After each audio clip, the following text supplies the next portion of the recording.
Welcome back to Artlog 5, in a series where I share some behind the scenes process on some environment design for a project I've got cooking up.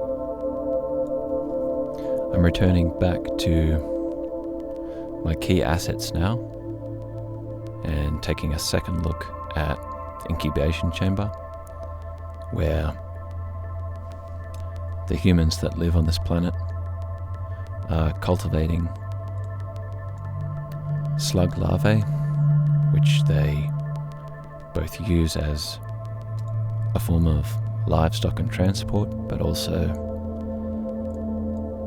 as a method of generating a unique material as a byproduct of their digesting the crystals on this planet.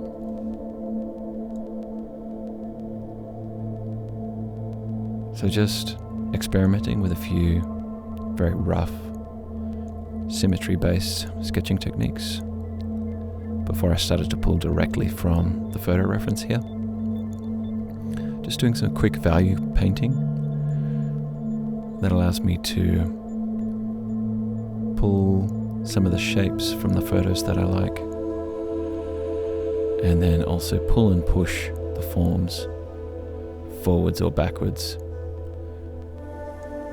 into the design.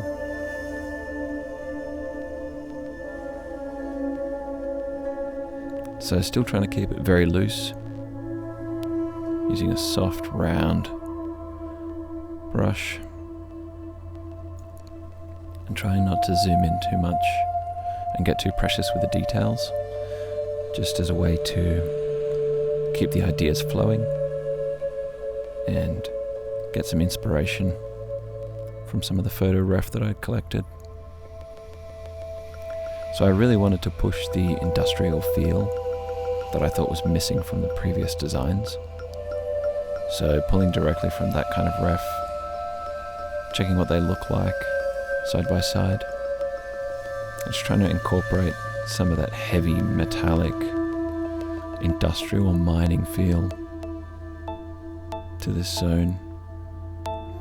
Maybe subconsciously riffing a little bit on some of the matrix designs down underground in the real world.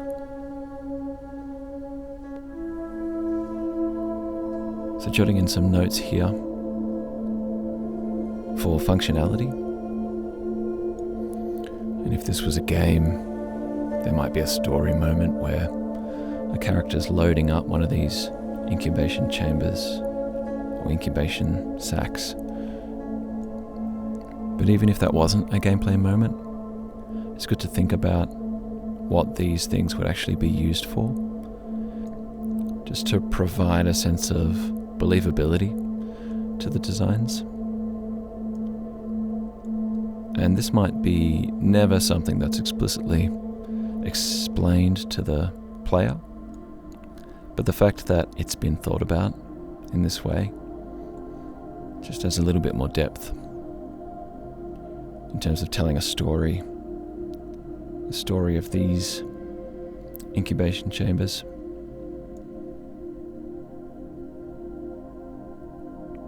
If you're enjoying the content so far from this art log or any of the others, consider liking and subscribing, as I'll be making a habit of uploading one of these a week, hopefully, as well as creating some more in-depth educational content targeted towards my area of expertise, which is environment design, prop design for games and films, and also key art and background illustration.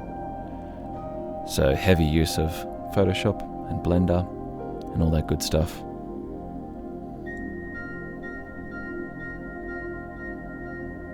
So you'll see me use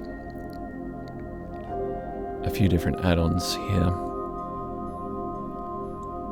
which I may cover on this channel at some point. There's definitely a few that I've picked up in my travels, particularly related to general modeling and hard surface design, that I really appreciate and use quite often.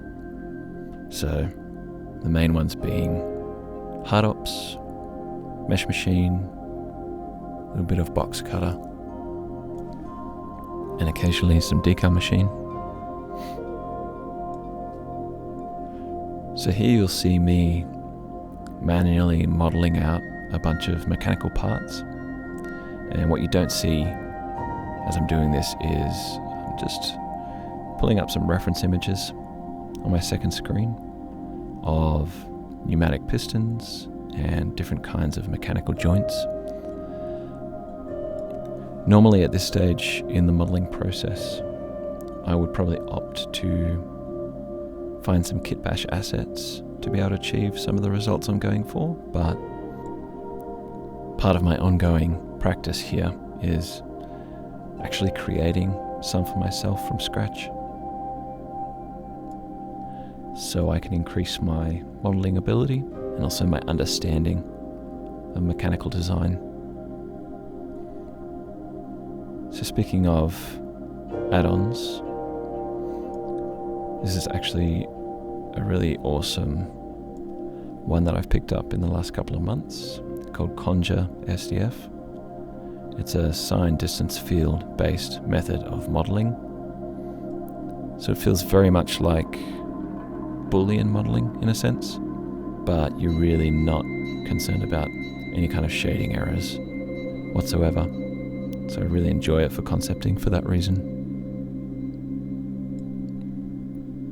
And I think what I'd love to do is make a whole kit using this add-on,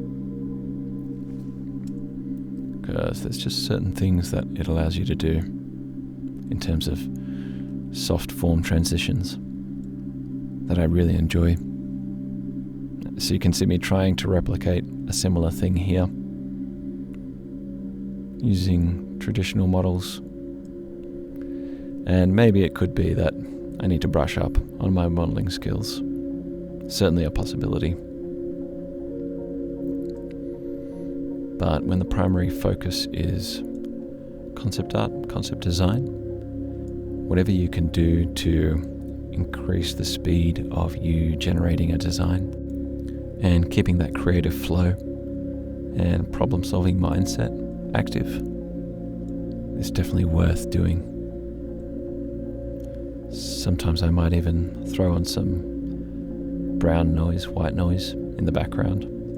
If you're like me and sometimes struggle with focus and keeping your attention zoned in for a long period of time, I find often something like that, a little bit of background noise, is quite helpful. So I've split off this little mechanical lever thing that's holding the incubation chamber into its own collection. And I'm just instancing that collection in an array so I can more easily work on the fine detail of it without having to worry about getting stuck behind the rest of the model.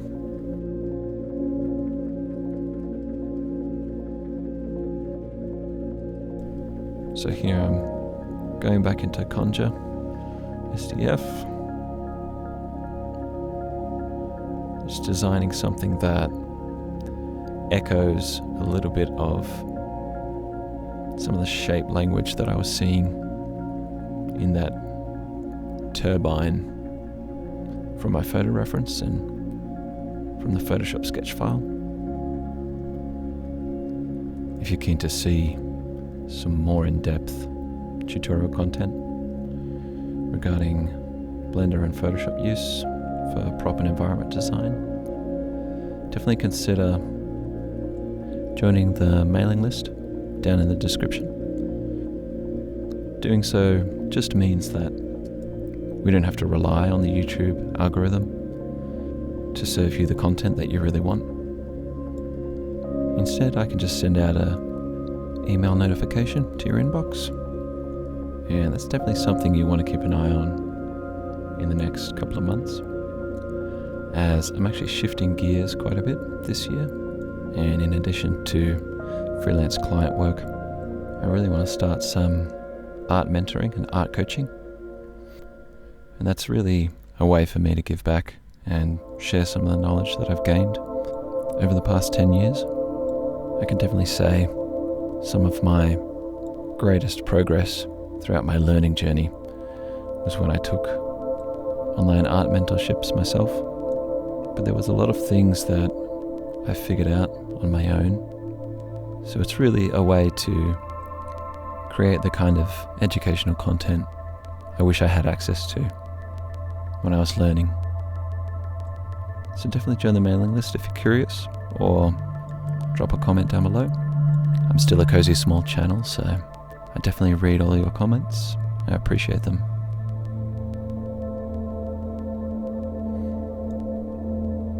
So here we are, playing with some fun curve arrays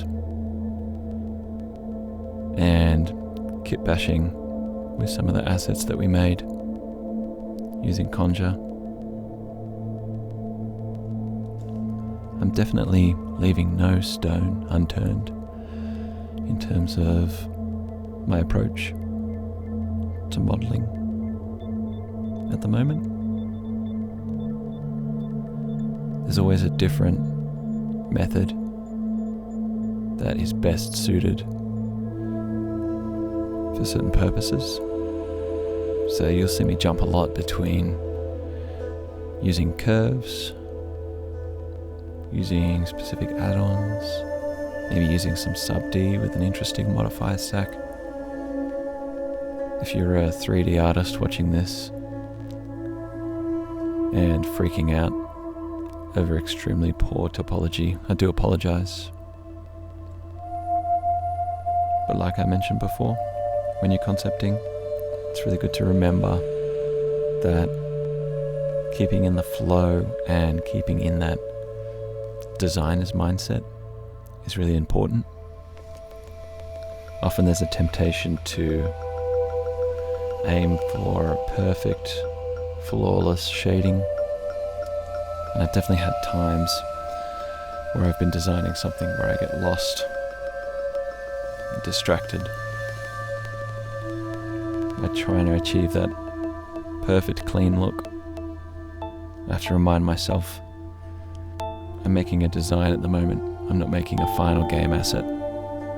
Although I will say, as a environment concept designer, I think 3D is an essential part of the toolkit, and at the very least, a peripheral knowledge of 3D and the game production pipeline and game engine concepts in general definitely makes you a more powerful designer, because you're able to anticipate and solve certain problems that you just wouldn't have been aware of otherwise.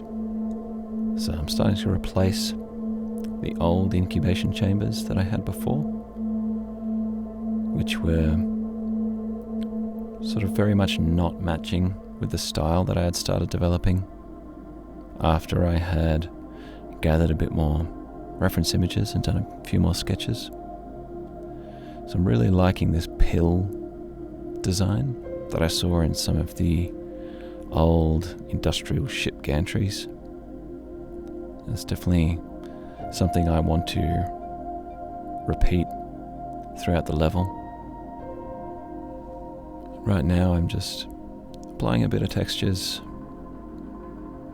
materials, to give myself a good base for making some key art, and probably also some call out renders where I can do a little bit of paint over to add that final layer of depth and grunge and detailing.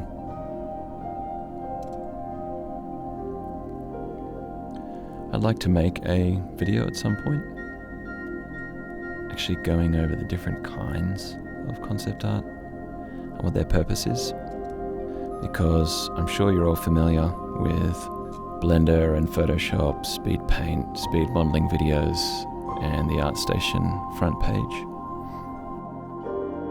And a lot of that stuff I agree is super cool, but If you're an aspiring artist and you're looking to eventually create a portfolio that gets you hired, it really does have to be more than just a bunch of pretty pictures.